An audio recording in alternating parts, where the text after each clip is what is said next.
Eu quero. Uma palavra para nós aqui do ministério. Deus tem a chave da matriz. Deixa eu trocar por miúdo. Deus tem a chave do ventre. Só entra no ventre, só é abraçado pelo óvulo aquele quem Deus escolheu. E que bom que Deus te escolheu. Que bom que Deus te escolheu. Você está alegre por ser escolhido de Deus? Eu sou feliz em ser um escolhido de Deus. Entre milhões, não são poucos. Ele nos escolheu. Deus nos escolheu e se acabou. É uma escolha soberana, uma escolha divina.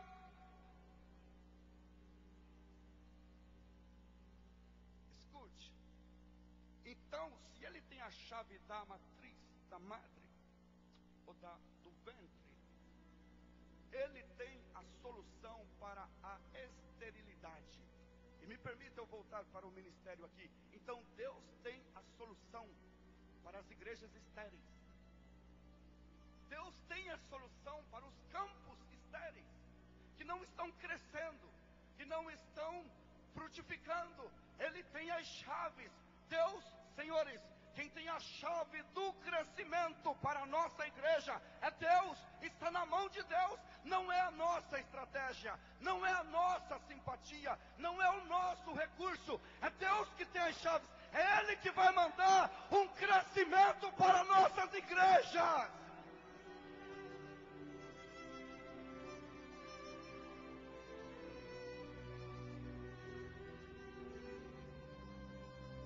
Bendito seja o nome do Senhor Jesus Cristo. Glórias a Deus. Você gostaria de estar pulando, não é assim?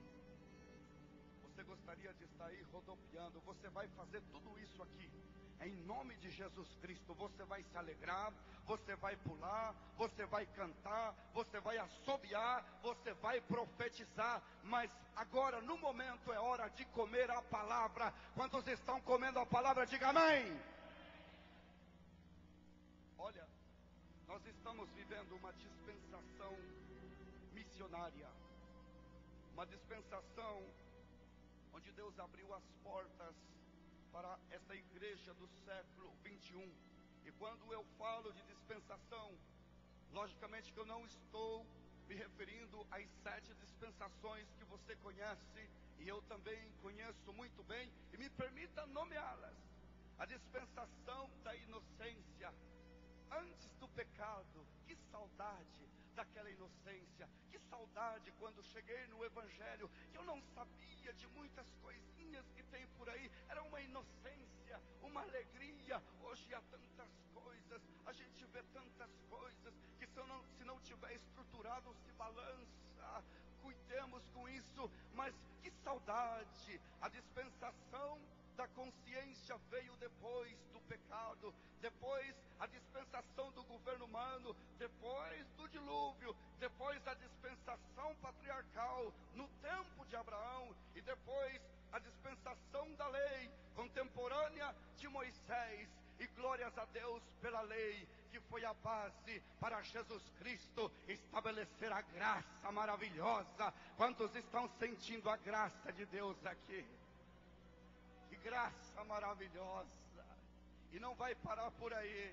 Depois virá a dispensação do milênio, na segunda vinda de Jesus Cristo em glória. E depois do milênio, o estado perfeito eterno. Quantos estão esperando o estado perfeito eterno? Eu estou.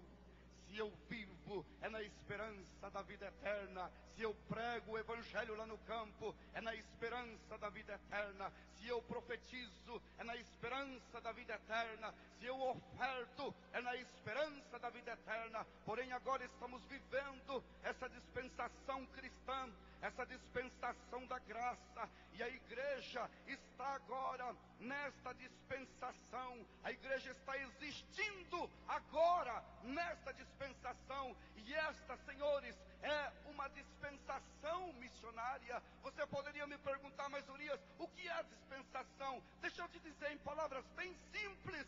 Dispensação é um tempo que Deus terra. E Deus deu este tempo para a igreja do século 21 cumprir com o propósito dele, que é fazer a sua obra, que é pregar o evangelho. Se não fosse assim, na medida que Deus iria nos salvando, Ele iria nos glorificando e nos arrebatando, mas Deus nos salva e nos permite estar aqui na terra, porque Deus quer que nós preguemos o Evangelho a toda criatura. Se você está disposto a pregar o Evangelho, levante as suas mãos, dê glórias a Deus, porque nós estamos vivendo na dispensação missionária. Glórias a Cristo Jesus.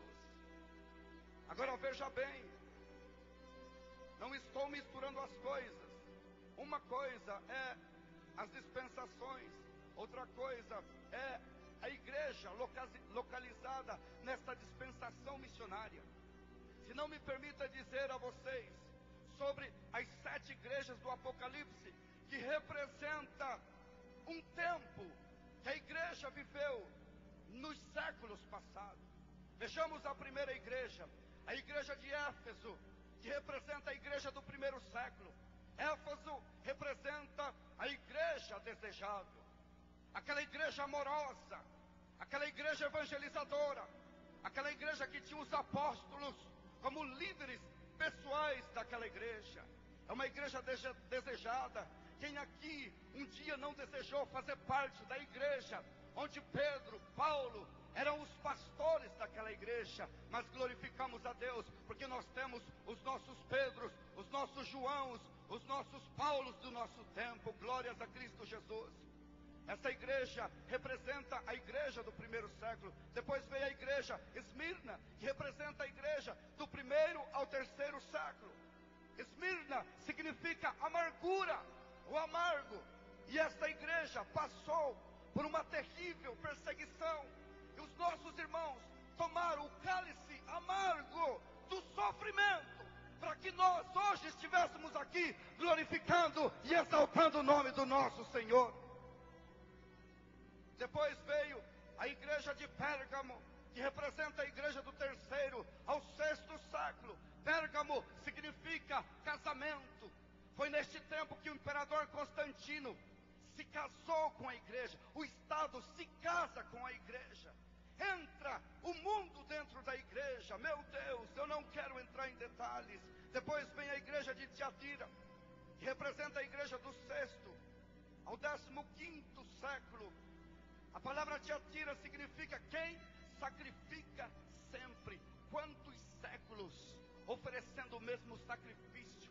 Quantos séculos com esta reza repetitiva que não edifica ninguém, que não salva ninguém? Que mentiraiada danada. Não vamos entrar em detalhe também, mas olha, depois de Tiatira vem a igreja de Sardes. A igreja de Sardes representa a igreja do 15º século até o 17º século. E a Sardes significa remanescentes. E quantos aqui não se lembra que Deus usou os reformadores, o mais nomeado deles, Martim Lutero, que guiado pelo Espírito Santo, escreveu 95 teses contra as mentiras da idolatria pagã. E o Espírito Santo de Deus disse: eu vou arrancar a minha igreja da idolatria, e um remanescente vai adorar o meu nome. Levante as suas mãos e dê glórias por isto.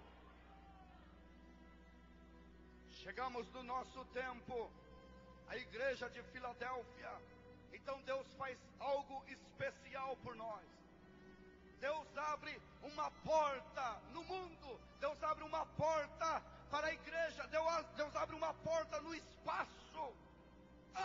Como eu gostaria que a minha mente alcançasse a dimensão da grandeza desta palavra para transmitir para vocês o que Deus fez. Mas eu creio que o Espírito Santo está fazendo você entender. Quem está entendendo, diga amém. Deus abre uma porta para a igreja. E esta porta não é a porta da prosperidade. Esta porta não é a porta da fama.